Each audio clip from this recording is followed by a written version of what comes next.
I always thought I'd seen it all in our quiet, cookie-cutter neighborhood: gossip, petty yard disputes, even the occasional HOA fine slipped under the door like a threat. But I never imagined the day would come when the HOA president herself, the self-appointed queen bee we all secretly called Karen, would cross a line that sent chills down my spine. It was a Tuesday afternoon, one of those deceptively calm days when you'd think nothing could go wrong. I'd just gotten home from work, arms full of groceries, when I noticed my son, Tyler, peeking through the upstairs window with an expression I hadn't seen since the day his bike got stolen. "Mom," he whispered down. "Someone's at the door, trying to open it." My heart stopped. I crept up behind the curtain by the front door, and there she was, Karen, the HOA president, standing on my porch, fidgeting with a shiny, universal master key like she was entitled to every lock on the block. I watched her twist it one way, then the other, muttering to herself. My mind raced. Why my door? What did she want inside my house? I felt anger bubbling up, mixing with a sharp sting of fear. Who else's doors had she tried when we weren't looking? But before I could fling the door open myself, it swung wide, and there was Tyler, all of 16 but with the backbone of a grown man. He stood there, blocking her path like a guard dog protecting his den. Karen's eyes went wide. She dropped the key so fast it clinked against the porch tiles. "I was just checking the locks," she stammered, her mask of neighborhood politeness cracking in real time. "Get off our porch," Tyler growled. For a second, I didn't recognize my own son. And in that moment, 1,000 questions slammed into me. What was Karen really after? How long had she been testing locks behind our backs? And how far would she go now that we caught her red-handed? If only I'd known then, this was just the beginning. If you'd asked me a week before if Karen would ever dare to break into my home, I would have laughed it off. Sure, she was nosy, the type who'd measure your grass height with a ruler and fine you for a crooked mailbox. But trying her so-called universal key on my door? That was next-level crazy. Tyler slammed the door in her face that day, but the sound of that lock clicking shut didn't calm my nerves. Instead, it opened a door to questions I hadn't wanted to ask myself. It all made sense in flashes, the times I'd come home to find things just slightly off. A drawer open in the hallway. A faint smell of Karen's overpowering lavender perfume when she stopped by to check the sprinkler system. Back then, I brushed it off. We live in a tight HOA neighborhood, people wander, peek, gossip. But now, my mind replayed every odd moment like pieces of a puzzle snapping together. I knew I needed to stay calm for Tyler's sake. He tried to shrug it off like it was no big deal, but I could tell by the way he checked every window lock that night he was rattled. He's my only child, my late husband's spitting image, and all I could think about was how easily someone like Karen could push past a line no one should cross. That night, I sat on the couch scrolling through the HOA's bylaws. I couldn't find a single line that gave Karen the right to enter our homes, not one. The master key was supposed to be an emergency backup for maintenance, never for spot checks on rule breakers. I started texting neighbors. Had they ever seen her do this before? Most didn't answer, probably too afraid. But one, a sweet retired teacher named Mrs. Lanning, did. She confessed she'd once caught Karen standing in her backyard, jotting notes about a violation she never explained. Another neighbor mentioned a missing package that mysteriously reappeared 2 days later on their doorstep, damp and half-opened. It wasn't enough proof for the police, not yet, but it was enough to plant a seed of resistance.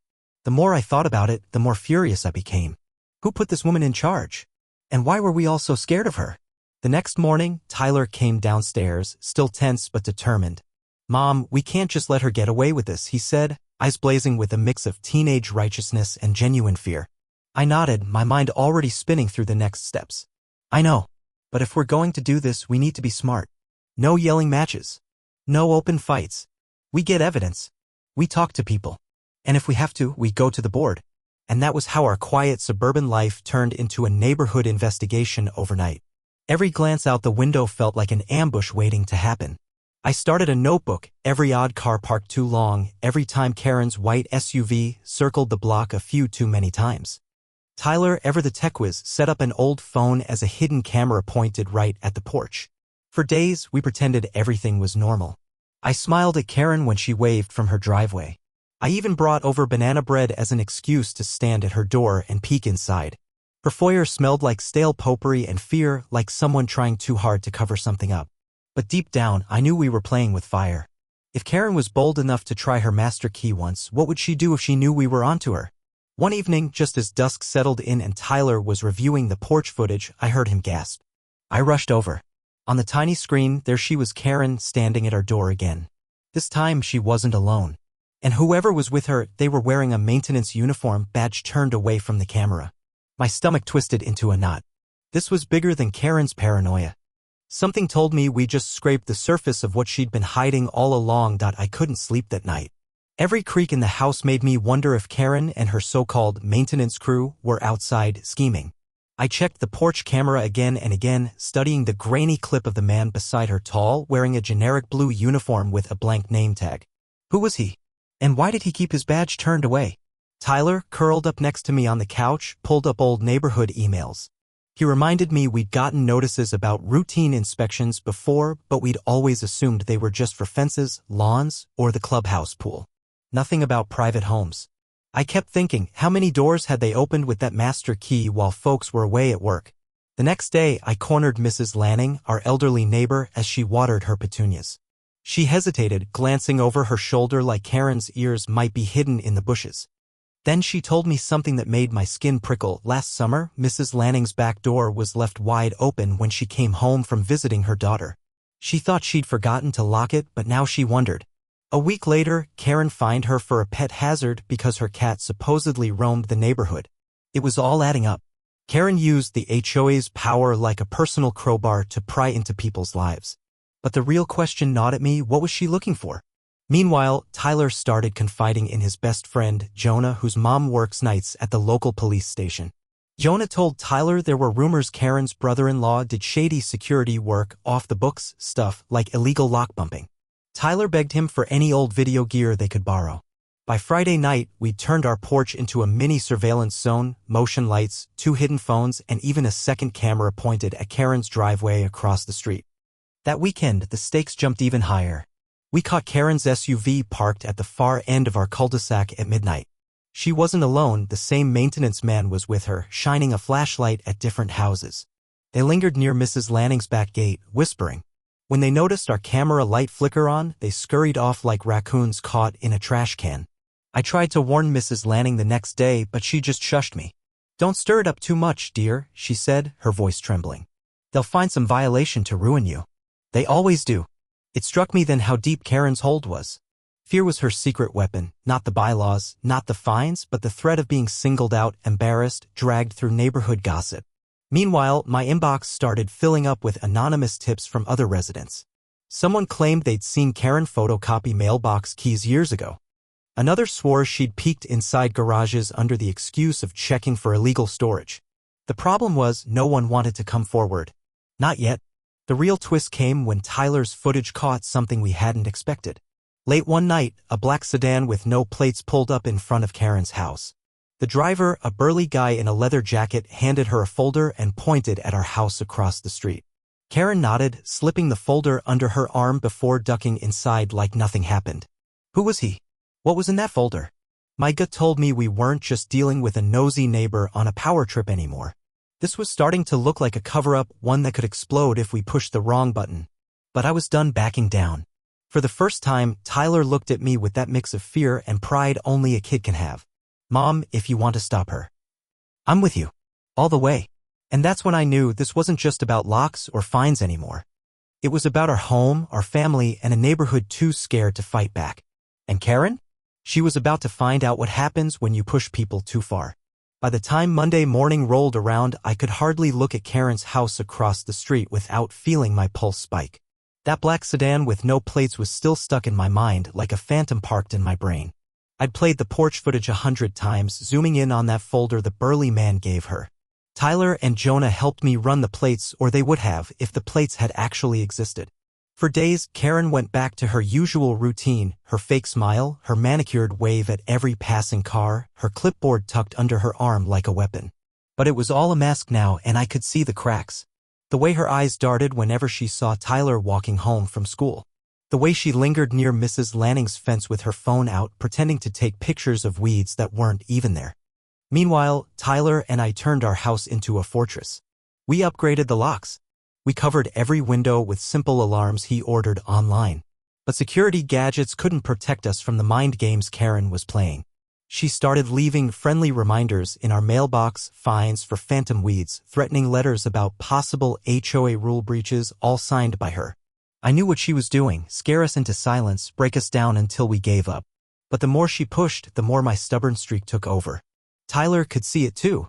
One night, while I was washing dishes, he leaned against the counter and said, "Mom, maybe we should just go to the local news. Or the cops." I shook my head. Not yet. We need more than rumors and fuzzy porch videos. If we mess this up, she'll bury us in violations and legal threats. Tyler just nodded, but I could tell he was itching to act. He'd always been his father's son, restless when something felt wrong. And something about that folder kept him up at night. Then, out of nowhere, Jonah texted, "Dude, you need to see this." He sent us a blurry photo snapped near the community mailboxes. There was Karen, standing with the same burly man from the sedan, handing him a thick envelope. Behind them, in the shadows, was the so-called maintenance guy. And in the middle of it all, a pile of blank mailbox keys lay on the hood of the man's car. My stomach turned. If Karen was copying keys, who knew how many homes she'd unlocked over the years? And what was in it for this shady crew she was meeting at midnight?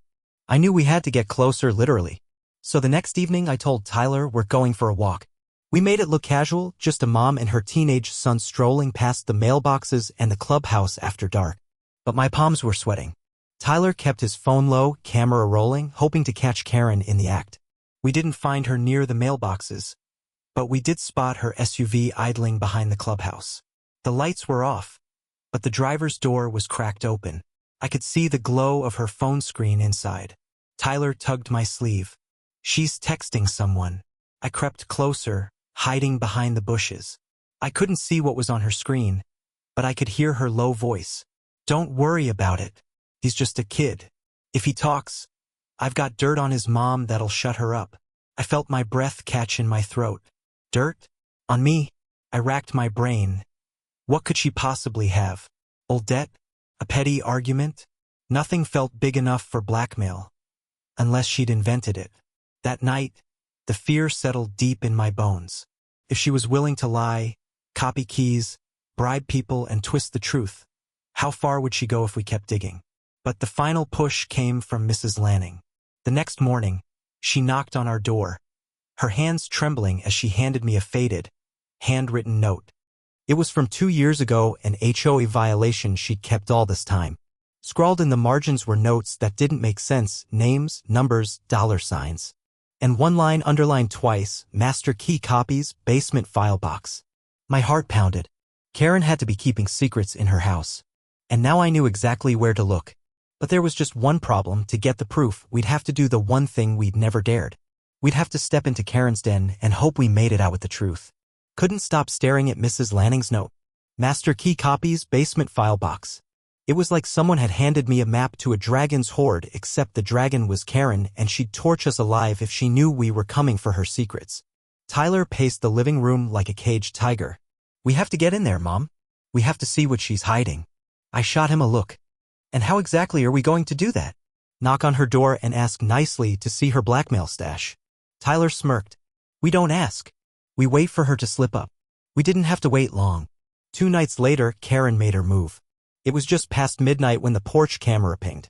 Tyler and I rushed to the window and watched as Karen's SUV crept down the street, but this time she didn't stop at our house. She pulled into Mrs. Lanning's driveway. We watched, barely breathing, as Karen slipped out, flashlight in hand. She circled to the back gate, the one Mrs. Lanning always kept locked tight, and started fiddling with it like she owned the place. My chest burned with fury. She'd threatened us, gaslit us, but now she was targeting a sweet old woman who'd never hurt a soul. That was it. No more hiding. "Grab your phone," I whispered to Tyler. "We're going over there. Now." We stayed low, ducking behind hedges until we reached the far side of Karen's house. Her basement windows were dusty but unlocked. Typical Karen. So arrogant she probably thought no one would dare snoop around her fortress. I knew it was now or never. Tyler kept watch while I slipped through the basement window like some desperate spy in my own neighborhood. The air inside was stale, heavy with the scent of mothballs and mildew. Rows of old file boxes lined the wall like tombstones. I found the box almost immediately. "Master keys," scrawled in Karen's neat, menacing handwriting. I popped it open, my hands trembling. Inside were dozens of tiny plastic baggies. each one holding a shiny duplicate key. Some were labeled with addresses, mine, Mrs. Lanning's, 3 other homes I recognized. But that wasn't the worst of it. Tucked beneath the keys was a manila folder marked Insurance. I flipped it open and felt my stomach drop. Karen had been digging up dirt on everyone, old debts, police reports, messy divorces, medical bills, even stuff that had nothing to do with HOA business. Blackmail gold. I snapped photos of everything with Tyler's phone. My heart was hammering so hard I was sure Karen would hear it from across the yard. Then came the sound that made my blood run cold, the faint creak of the basement door at the top of the stairs. Someone was coming down. I barely had time to tuck the folder back when the footsteps stopped just out of sight. A man's voice drifted down, low and urgent. "Hey, you said you'd have the originals. Where are they?" It wasn't Karen. It was that burly man from the black sedan, the same one who'd handed her the folder in the first place. And now he was in her house, hunting for leverage she'd promised him. I pressed myself flat against the cold stone wall, phone clutched to my chest. Upstairs, their voices rose, angry now, Karen hissing something about the kid and his mom, the man demanding more money, threatening to go to the board himself. It hit me in that moment, Karen wasn't just the puppet master. She was someone else's puppet too. She'd gotten herself tangled in a scheme she couldn't control, and now she was paying the price. Tyler's whisper came through the cracked window, "Mom, get out now." I scrambled back through the window, scraping my elbow on the sill. Tyler pulled me behind the bushes just as the basement lights flickered on. We ran all the way home, breathless, adrenaline pounding in our ears. When we slammed our door shut, I finally let out a shaky laugh. "Mom," Tyler said, holding up the phone with every photo. "We have her. We have all of it." But deep down, I knew this wasn't over. Because if Karen was desperate enough to break into our homes, copy our keys, and sell out her neighbors, what would she do now that we had the one thing that could destroy her? I barely slept that night. Every time I closed my eyes, I saw that basement, the file box full of master keys, the folder of blackmail, the shadows of people who'd trusted Karen and gotten burned. By morning, my fear had hardened into resolve.